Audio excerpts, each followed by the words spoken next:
5 years after a George Floyd video filmed on a Minneapolis street as he was killed launched a social movement in the United States, there are other videos that are out there with a big news story also on a Minneapolis street, but the situation is much different 5 years later. Say it once, say it twice. We will not put up with ICE. The George Floyd video was pretty clear what was happening as the police officer was kneeling on his neck. Whereas there are a lot of ambiguities in the Renee Good video, particularly what it shows, what was happening there, whether or not she ran over the police officer that fired the gun at her. And those ambiguities have left room for interpretation that the Trump administration has dove right into. Kristi Noem, Homeland Security, was saying this was an act of domestic terrorism, which is something that Minneapolis's mayor reacted quite heatedly to, using expletives to say that what she said was incorrect. Well, everyone's seen it. The woman was very violent. The Trump administration has used these videos to say that the shooting was justified, but many other people say that that doesn't show that at all. But there's no real way of knowing whether she actually did hit the officer or whether she actually intended to hit the officer. It's also a situation where a lot of people are perhaps desensitized to violence in videos right now compared to what they used to be. A lot of people are using these videos to say it shows what they want it to show rather than necessarily what is.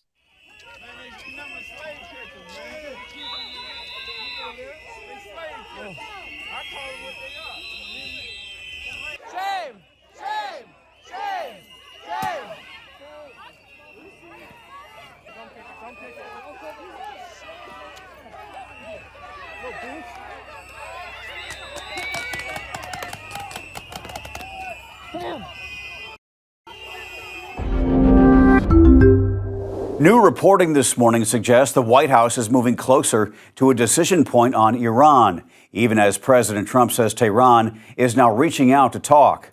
According to the Wall Street Journal, Trump is set to meet with his top national security military leaders tomorrow to discuss the next steps, including possible military action, as deadly protests inside Iran continue to escalate. That follows reporting over the weekend by the New York Times and Wall Street Journal, first to reveal that Trump had already been briefed on a range of military and non-military options, though no final decision has been made. The president has been steadily sharpening his rhetoric. On Saturday, he posted on Truth Social that Iran is looking at freedom, perhaps like never before. The USA stands ready to help. Just a day earlier, Trump laid out a clear warning. So Iran's in big trouble. It looks to me that the people are taking over certain cities that nobody thought were really possible just a few weeks ago. We're watching the situation very carefully. I've made the statement very strongly that if they start killing people like they have in the past, we will get involved. We'll be hitting them very hard where it hurts. But overnight, the story took a new turn. Aboard Air Force One, Trump told reporters that Iran has now reached out directly, saying its leaders want to hold talks. Here was the exchange. They called yesterday. Iran called to negotiate. Yesterday. The leaders of Iran called. They want to negotiate. I think they're tired of being beat up by the United States. Iran wants to negotiate, yes. We may meet with them. I mean, a meeting is being set up, but we may have to act because of what's happening before the meeting. But a meeting is being set up. Iran called. They want to negotiate. On the ground, the situation remains volatile. Protests continued Sunday in Tehran and other major cities, with crowds openly chanting for regime change. Video from inside the country shows fires, looting, and heavy damage as security forces crack down, all unfolding amid a widespread internet blackout. Iran's president has blamed foreign enemies for the unrest, while hardliners warned that anyone protesting would face severe punishment. The U.S.-based human activist news agency reports more than 500 protesters have been killed and close to 11,000 detained. And Iran's parliament speaker, the man seen here on the left, is warning that U.S. bases and shipping lanes would be targets if Washington intervenes militarily. No more climate change worship and social justice and political correctness. We're done with that. We're unleashing the warfighter to be ready, trained, disciplined, accountable, and lethal. When you allow them to do that, They're incredibly good at their job, as the world has seen and as a indicted criminal in Venezuela found out about a week ago. What America can do is like no other country in the world.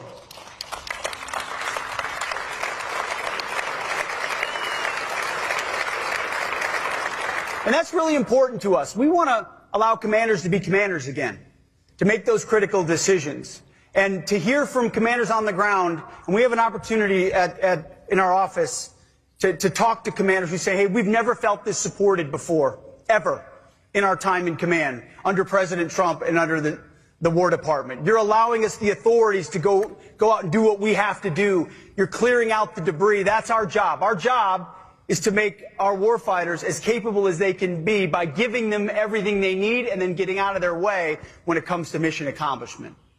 Number two, we're rebuilding our military. That's why we're doing the Arsenal of Freedom tour. That's why we're here in Texas. We were in Los Angeles. We were in Mississippi. We're going to go across the country over the next couple of months, talking to companies, to industry, to manufacturing, large, and didn't get any bigger than this. Can't see the end of it. Large and small. We need them all. And we need them moving fast, at scale, at cost, open architecture, so we can outcompete our adversaries. We are rebuilding the Arsenal of Freedom. President Trump did it in his first term, and we're going to do it again. We had a historic budget last year. I don't know if you saw, the president announced the goal of $1.5 trillion for our national defense in 2027. That is a message to the world.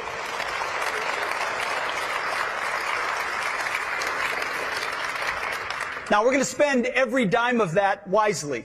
We're going to find every savings that we can in the couch cushions to make sure we're squeezing everything possible into the best capabilities in the world, like the ones you build here, and a quality of life for our troops who deserve the very best, whether it's barracks or pay, quality of life. We ought to be and need to be investing in them even more. Trump administration officials are set to meet with Danish officials Wednesday to discuss Greenland, a meeting that comes as the president continues to openly float U.S. control of the territory. According to CBS News, the talks are expected to happen quietly, but the stakes are anything but. The White House has acknowledged it's reviewing a wide range of options for acquiring Greenland, including the use of military force. Last night, Trump made clear he's not talking about a short-term lease, but about acquiring the territory, arguing Russia or China would move if the United States does not. He doubled down on that idea Friday. I would like to make a deal, the easy way, but if we don't do it the easy way, we're going to do it the hard way.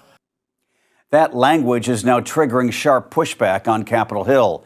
Democratic Senator Tim Kaine says Congress would move quickly to block any military action. We will force a vote in the Senate about no U.S. military action in Greenland or Denmark. If we need to, we will get overwhelming bipartisan support that this president is foolish to even suggest this.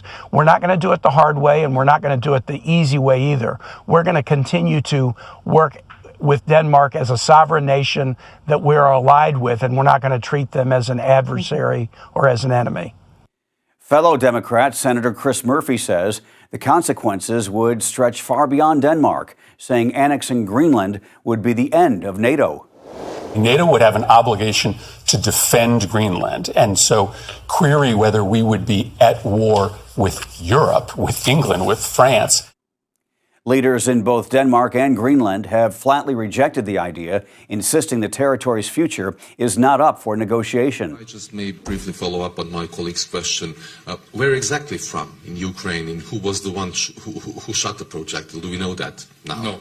No, we don't know that. NATO doesn't know that. Okay. No, my question goes to Secretary General, but of course, Prime Minister, you're more than welcome to offer your perspective. Secretary General, can you recall a larger internal crisis that NATO has faced than the one the alliance is facing now, with Donald Trump saying we should go to Greenland and, take it? Or do you even see that as an internal crisis? Or is it not a crisis at all?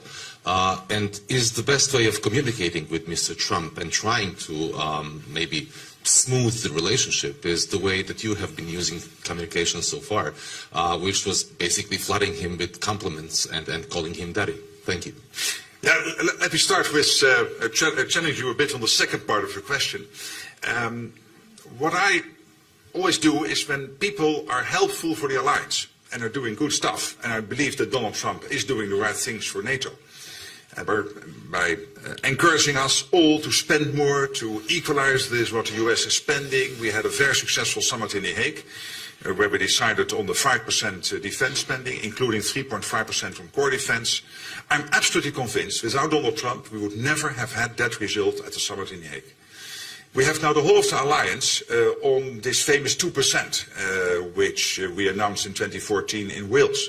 I'm absolutely convinced without Donald Trump, we would not have the whole alliance at this moment on the 2% and now working towards the 3.5%, incredible steps. So when I praise somebody, it is based on facts, and I believe the facts are there. We might disagree, but that is how I see this. As NATO Secretary General, it is my role to make sure that the whole of the alliance is as secure and safe as possible. And I applaud the fact that our colleagues who are bordering on the Arctic have come together, have worked together, and have decided to get NATO more and more involved. This was the discussion in Brussels I referred to in answering a few previous questions. Earlier last year in September and other moments last year when they discussed the High North. And we are now building on that. You've seen some announcements by the Brits and the Germans today. We are working now together to see how we can basically together as an alliance, including our 7 members, our allies bordering on the High North, on the Arctic, to work together to indeed build that next step, which is crucial. That's the United States, that's Canada, that's Iceland, Denmark, and the other European countries bordering on the High North, all 7, but of course with the whole of the alliance. By the way, as we speak, we see Denmark at the moment already speeding up their investments when it comes to defense, not only generally, but also when it comes to unique capabilities to defend territories like Greenland. So they're buying more F-35s, they're working on air-to-air refueling, they have bought these P-8 Boeings, the long-range drones. Billions invested there in American equipment necessary to defend Denmark, NATO, but also territories like Greenland. So we are really working together here. And my only worry is, how do we stay safe against the Russians, against any other adversary? Look at what China is doing in rapidly building up its own armed forces, but also North Koreans and others who might wish us ill, and not well at least. And therefore, that's my role, and I think we will get there. No, not at all, and I think we are really working in the right direction here. Pa pratimo ovu situaciju, mislim da smo kao odgovorna saveznica NATO. Yes, we are a responsible NATO member and we are very serious in taking over commitments and meeting the commitments. Politically, we have already, I've already commented on your question. So, such a huge transformation that we are seeing is a step forward in terms of spending for defense, and this was unthinkable a couple of years ago. A couple of years ago, some NATO members never imagined spending more than 2%, and now the situation is different because the circumstances have changed in the past several years. And we were complacent, too complacent, and we had to snap out of it. Today, we have to rely on our own forces. We need to be interoperable. We need to create conditions with our allies to make sure that those who want to destabilize the world have a Hvala kolege, ovime ćemo zaključiti zajedničke izjave za medije. Poruka svih praktički i saveznika i članica Europske unije je ta da se saveznici moraju međusobno poštovati. To uključuje i odnos Sjedinjenih Američkih Država kao najveće zemlje u okviru NATO-a i najutjecajnije sa ostalima. Očito je i ovo što glavni tajnik kaže da postoje zabrinutosti sigurnosnog karaktera na području Arktika pod koju onda spada i Grenland. Međutim, siguran sam da se uz razgovore, može pronaći rješenje koje će Sjedinjenim Američkim Državama osigurati sigurnost, a Danskoj upravo ono što svi poštujemo činjenicu da je Grenland dio Danske, premda nije u Europskoj uniji, ali je jasno da spada u njenu nadležnost i zato jedan kvalitetan dijalog ovakvu situaciju može po našem mišljenju riješiti na dobrobit svih i za opću sigurnost i to globalno. I mi budemo gotovi pomoći Trumpu, освободить Гренландию от этого чуждого влияния. А чего нет? Vladimir Putin's leading mouthpiece has said Russia should join forces with the US to take over Greenland. Vladimir Solovyov urged Russia to help Donald Trump after the US president hit out at the NATO alliance for drawing up plans which would see European troops sent to Greenland to bolster the region's security. European officials have warned an invasion by the US could mark the end of NATO and may spark a direct conflict between allies. Trump warned against the alliance becoming involved in Greenland's future, as he urged the world's biggest island to accept a deal with Washington or face Chinese and Russian aggression.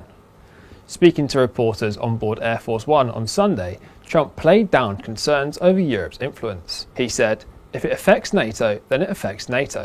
But they need us much more than we need them. I'll tell you that right now. If we don't take Greenland, Russia or China will, and I'm not going to let that happen.